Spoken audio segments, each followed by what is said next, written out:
Dans le cadre de notre travail sur la construction de l'information en classe de français, nous sommes en train d'étudier en œuvre complète le roman graphique d'Alain Keller, Des Nouvelles d'Alain. Ce reporter photographe, qui est parti dans les pays de l'Est à la rencontre des communautés roms, nous a permis de découvrir des communautés à l'identité très particulière. Je vous ai invité à mener une enquête complémentaire dans l'objectif à la fois de mieux connaître ces communautés et en même temps de mieux s'approprier les outils informatiques qui sont à votre disposition, soit en salle informatique, soit au CDI. Je vous ai donc fourni une feuille d'enquête sur cette communauté rom intitulée Peuple rom, qui êtes-vous ? Donc la dominante du travail est une dominante TIS, le travail se fait au CDI, vous êtes tous équipés d'un ordinateur, vous avez la possibilité d'accéder à Internet et vous devez répondre à un certain nombre de questions. Donc pour rendre les choses plus faciles, j'ai noté ces questions sur un papier photocopié, de façon à ce que vous n'ayez pas la difficulté supplémentaire d'avoir à rédiger un document, de produire un document informatique avec uniquement l'outil informatique. Alors prenons l'exemple de la première question. Par quel nom désigne-t-on les communautés minorités d'Europe, aussi nommées les gens du voyage? Et je vous demandais de citer au moins 4 noms. Cette question qui paraissait facile a priori s'est avérée parfois un peu délicate pour certains. À l'aide de Mozilla Firefox ou d'Internet Explorer, je commence par accéder à un moteur de recherche comme ici Google, mais vous pouviez aussi utiliser Bing ou Yahoo, Carto ou d'autres moteurs de recherche encore. Donc le but est de non pas poser la question directement dans le moteur de recherche, encore que les moteurs de recherche soient de plus en plus intelligents et comprennent ce que vous voulez demander quand vous posez directement une question. Le but étant plutôt de trouver des mots-clés, comme ici, nom, communauté, gens du voyage. Cela suffit.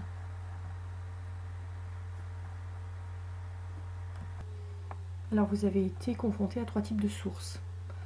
Pour commencer, même s'il n'est pas référencé en première ligne ici, vous avez Wikipédia. Vous avez été très nombreux à vous rendre directement sur Wikipédia. Wikipédia est une encyclopédie qui utilise la technologie du wiki, une encyclopédie libre et une encyclopédie que tout le monde, a priori, peut modifier. L'idée est de mutualiser les savoirs de tous pour créer le plus grand projet de connaissances au monde.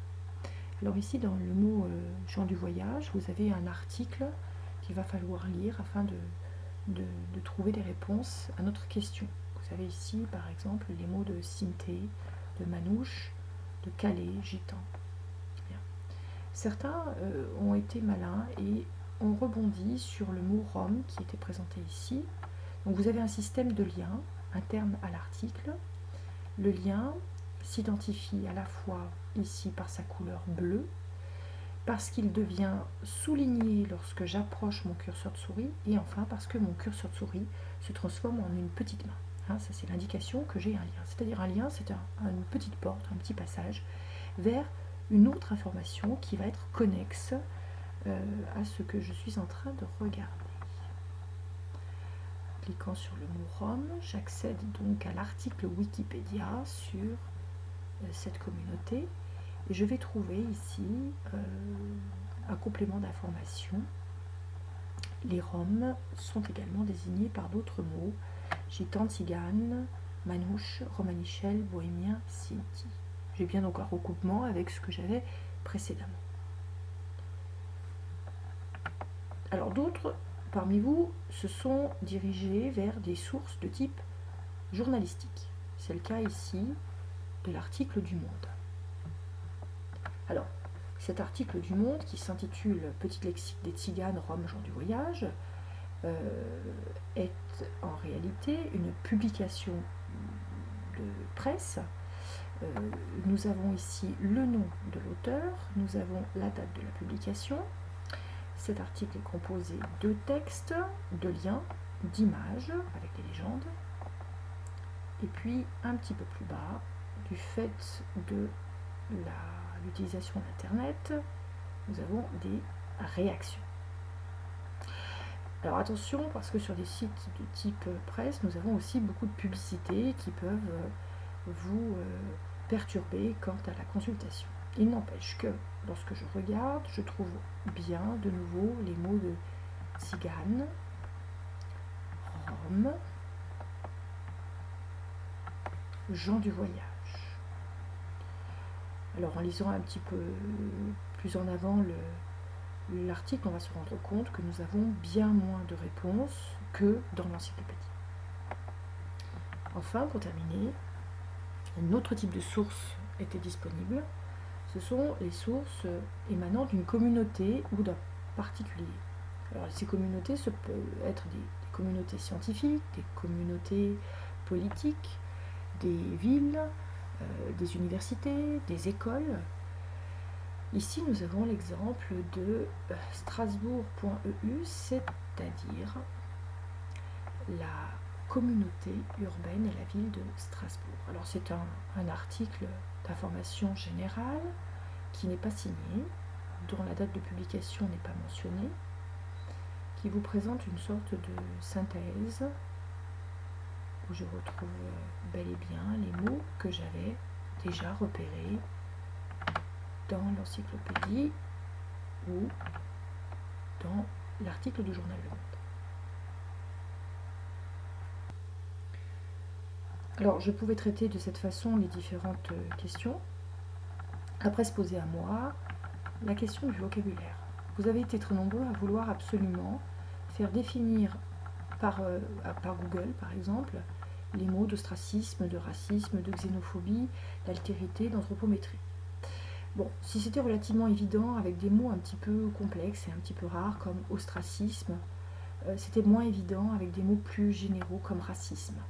Alors, comment faire? Quand vous avez des mots à retrouver, il est plus pertinent de travailler directement avec des encyclopédies, des dictionnaires, plutôt qu'avec un moteur de recherche. Alors par exemple avec le mot racisme. Si je tape racisme dans Google, voilà ce qui se passe. J'arrive sur un article de Wikipédia, j'arrive sur de l'actualité, et il va être difficile de trouver une définition à partir des sources qui sont proposées ici. Vous voyez, c'est beaucoup trop compliqué. Alors, je vais faire une procédure différente, c'est-à-dire que je vais m'orienter vers un autre outil, c'est le dictionnaire. Alors, parmi les dictionnaires, eh bien, vous avez le Robert, Larousse, des dictionnaires un peu plus spécifiques qui sont des dictionnaires en ligne, qui sont à votre disposition dans une forme numérique. Ici, sur larousse.fr, je trouve le dictionnaire français qui va me permettre d'identifier rapidement la définition du mot racisme. Voilà, racisme, nom masculin, idéologie fondée sur la croyance qu'il existe une hiérarchie entre les groupes humains, les races, comportements inspirés par cette idéologie. Deuxième définition, attitude d'hostilité systématique à l'égard d'une catégorie déterminée de personnes, racisme anti-jeune par exemple. Voilà donc des définitions que vous pouviez parfaitement utiliser dans vos réponses. Pour finir, un travail sur la loi de 1912 portant sur les nomades vous était demandé. Alors, quelques mots-clés intéressants, le mot loi, le mot 1912 et le mot nomade ou gens du voyage.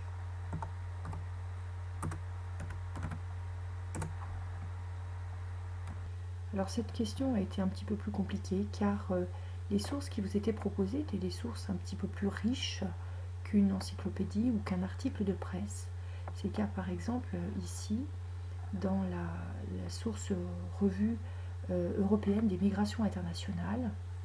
Donc vous aviez ici un résumé d'un article universitaire. Il n'empêche que la lecture du plan vous permettait assez rapidement de retrouver cette loi. Une autre possibilité aussi, c'est d'utiliser le moteur de recherche interne à Mozilla Firefox en utilisant la commande CTRL-F. Je vais faire apparaître donc une petite zone de recherche où je vais pouvoir taper par exemple 1912 et donc retrouver rapidement les zones où il est question de cette loi. D'accord?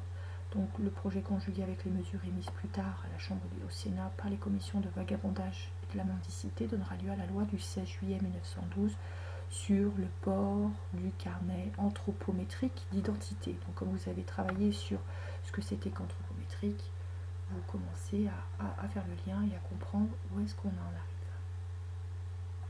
Donc pour conclure, l'utilisation d'Internet n'est pas toujours simple et évidente. Je souhaiterais que vous reteniez votre possibilité, votre capacité à identifier les types de sources que vous utilisez une fois que vous avez rentré des mots-clés dans un moteur de recherche et que vous avez une liste devant vous d'informations selon des sites. Alors ces sites, je vous rappelle, ce peut être des sites type encyclopédie ou dictionnaire. Ici nous avons utilisé Wikipédia, Larousse. Il y a les sources type journalistique, type source de presse, Le Monde, Le Figaro, Libération, ou bien des choses plus spécifiques à l'Internet comme Re89. Enfin, les sites de groupes ou de communautés, donc communauté comme une commune, groupement de communes, des associations, voire même un particulier. Voilà, je vous remercie de votre attention. J'espère que ces explications seront fructueuses pour la prochaine enquête que je vous demanderai de mener.